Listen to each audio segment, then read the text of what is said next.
This is the Dallas Morning News.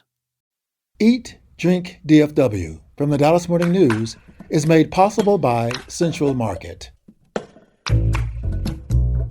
Hello, and welcome to Eat, Drink, DFW, the podcast from the Dallas Morning News food team. Each week, we take a look at food and drink trends in North Texas, talk about restaurants in Dallas-Fort Worth, learn some new recipes, and sometimes even get tips from you, our listeners.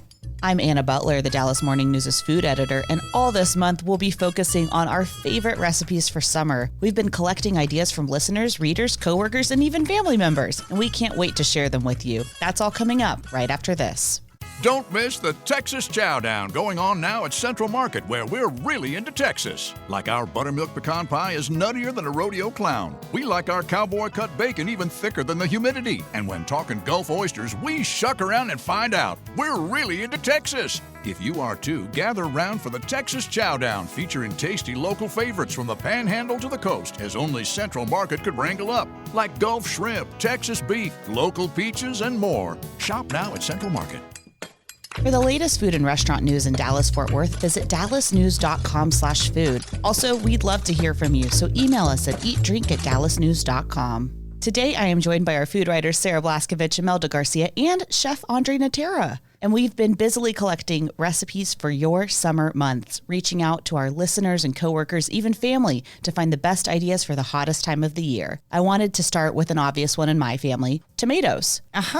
Well, of course, summer is prime tomato season, especially when we're talking about East Texas. While I grew up in Austin, most of my family is from the tomato capital of the world. Does anybody know what city that is? No idea. Small city I've never heard of in Northeast Texas. It would be Jacksonville, Texas. Oh. Ding, ding, ding. Never heard of it. Their high school stadium is called the Tomato Bowl, and it's made out of this red sandstone.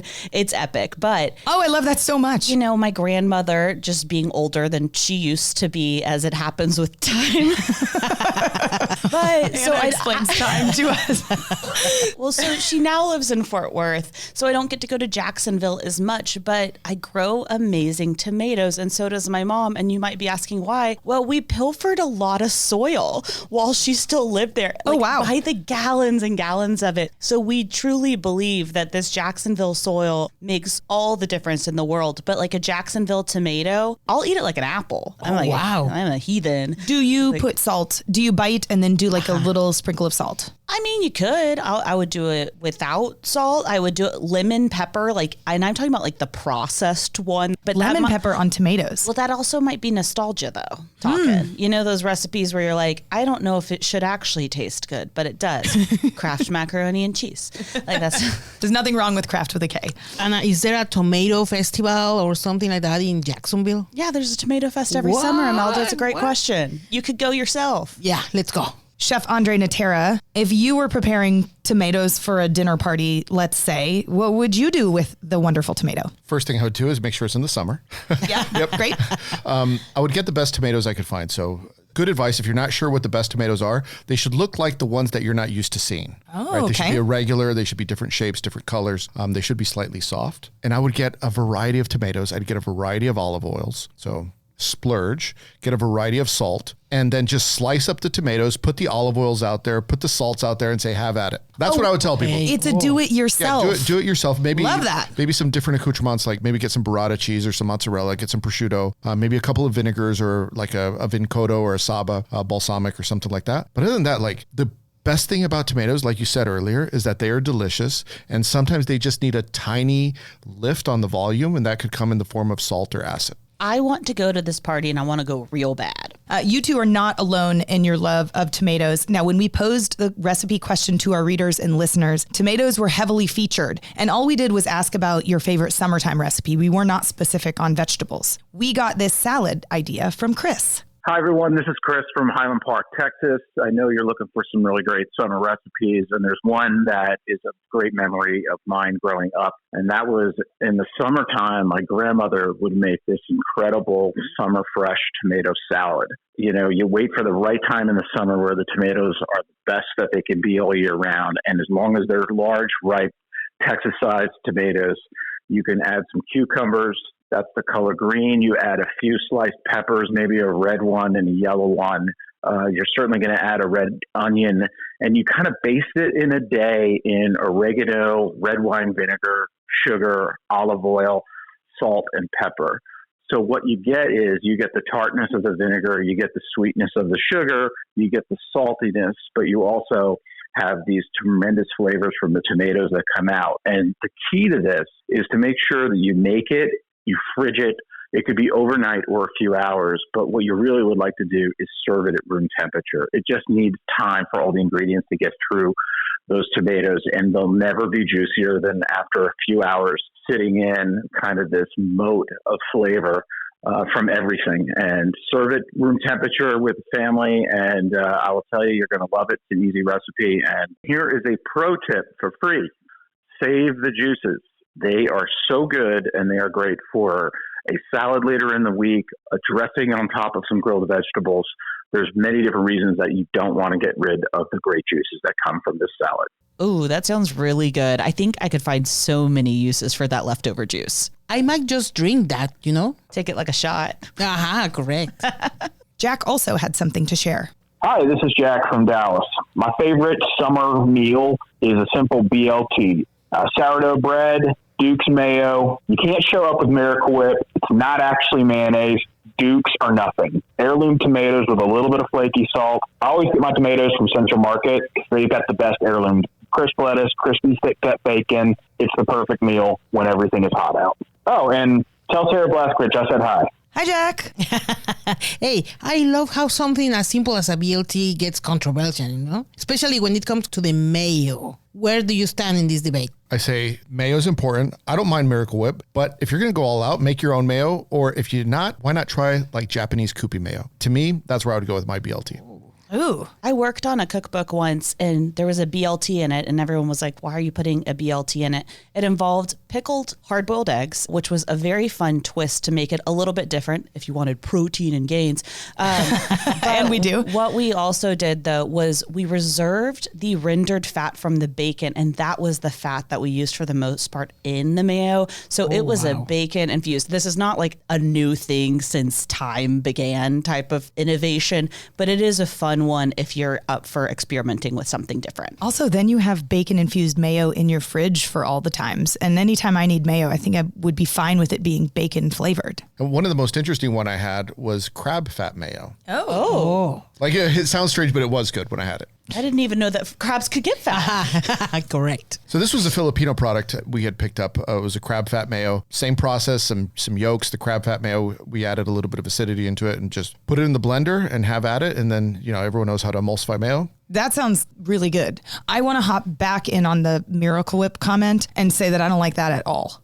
I love every other kind of mayo. We were a Hellmann's family until we found Duke's, but we have Miracle Whip for the family members who need it, and need does seem to be the word, but I sure wish that was not in my fridge. Yeah, if you're not making your own, I am on the Kewpie mayo train too. Just it has more egg yolks in it, right? Yeah. It's yolkier. It's yolkier, has a tiny bit of umami in it as well. If people are not familiar with Kewpie mayo, I think once you go to it, it's hard to go back to any other mayo. Mm-hmm. So much personality. Yeah, I'm going to say maybe Jack try that one. That being said, I bet Jack's from the South. Yes. Jack brings up a point that I want to ask the rest of y'all. Where do you get your tomatoes if you aren't lucky enough to have a generational tomato farm like Anna? If you didn't steal soil and smuggle it back to Dallas? It's also 100% legal because it was within the state of Texas. Fine. For the record. She's not taking it over state lines. But this is a great time to also go to farmers markets. We have a great farmers market here in Dallas, especially when you're trying to find those non-uniform heirloom shapes,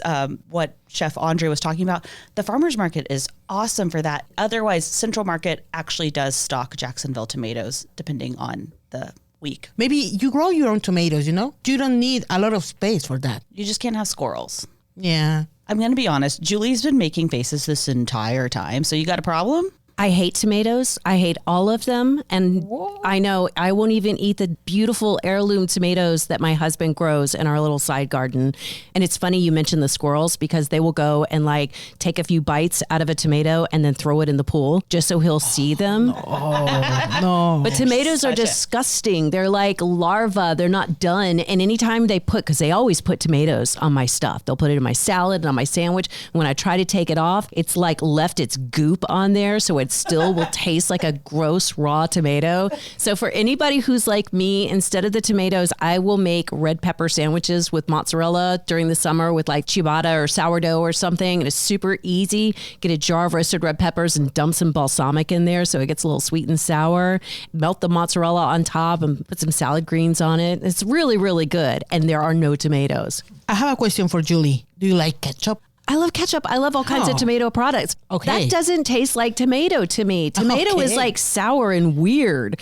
And look, for the record, my kids force me to eat a tomato every year because my husband will make the beautiful plates of like mozzarella and the fresh tomatoes and basil, and it looks amazing. And they're like, just try it, Mom. And so I'll take a bite, and it's just every single time.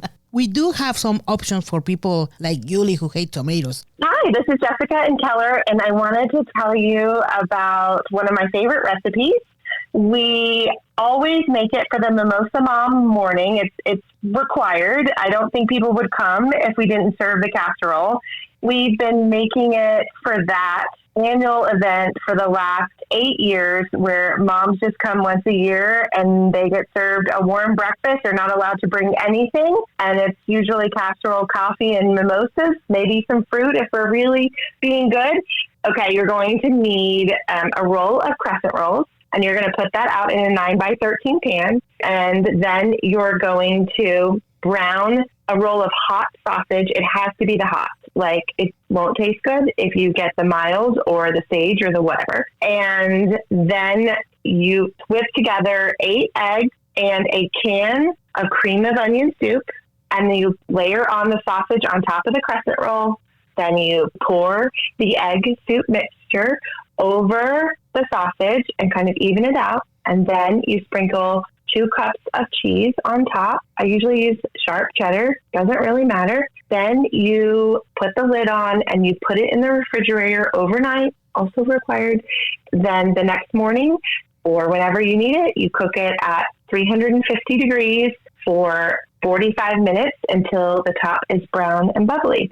I just made this casserole for a group of 15 moms that got together celebrating our kids all being seniors.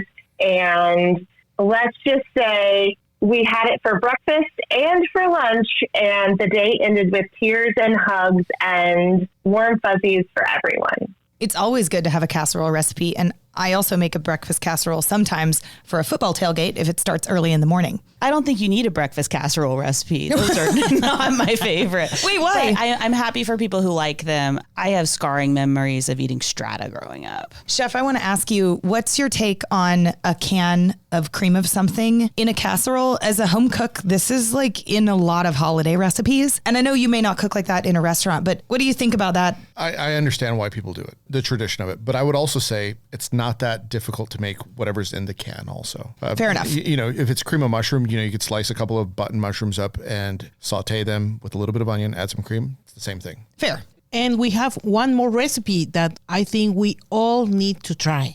Hi, this is Annie from Arlington, and I know you guys are gathering up some recipes that are perfect for the summer, and I wanted to share a cocktail recipe that I stumbled on. I actually literally just stumbled upon it at the grocery store, and I thought, oh, this might be good. So what you're going to start out with is some peach Prosecco. You can even buy peach Prosecco if you don't want to commit to a full bottle. You can get these little like baby bottles. I call them baby bottles. It's like a 6-pack. And so it's really just kind of 1 serving per person. So anyways, you want to start with the peach Prosecco. Then this is super important. You have to get frozen peaches. I prefer the sliced frozen peaches. If you're more of a chunky person, I guess that would work. But I just think like it's so beautiful to have like the sliced peach in your glass. And then when the sun comes through it as it's melting, it's beautiful. So I'm kind of an aesthetic person. So that's what I would go with. But the main thing is frozen peaches. It all starts there. When you get back home, you get your glass out, you put the frozen peaches in, and then you pour the Prosecco on top. And then I add a drop or 2 of simple syrup. As you're drinking it, what will happen, you're outside, you're by the pool, maybe you put it in your Stanley Cup, you're at the park with your kid in the summer. The peaches will start to melt and they keep the drink cold. And then at the end of it, you have this tasty little snack, right? Because you're drinking, so you need something for your stomach too. Now, what you can also do is if you want to take it a step further, once you get to the end of the glass and the peaches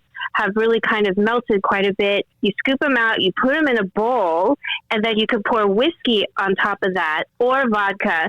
Then you throw them back in the freezer, keep them there for a minimum 5 days to 2 weeks, and boom, the next time you want to recreate this drink, it's with a twist. That's why I call it Peaches and Mean, because there's really like no end to where you can go with this cocktail. It starts out just a very simple, sweet, summery, peachy cocktail.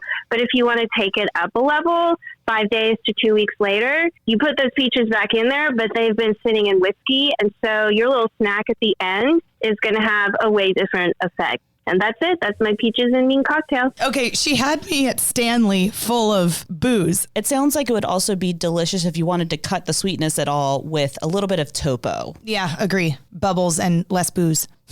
No, less booze now.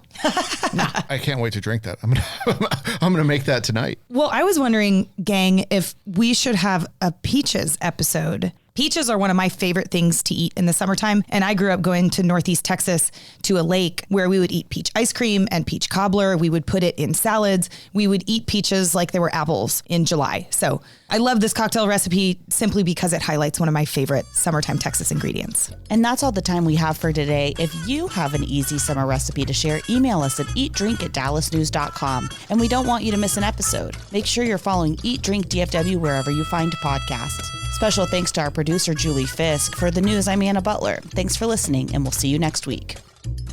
Eat, Drink, DFW from the Dallas Morning News is made possible by Central Market.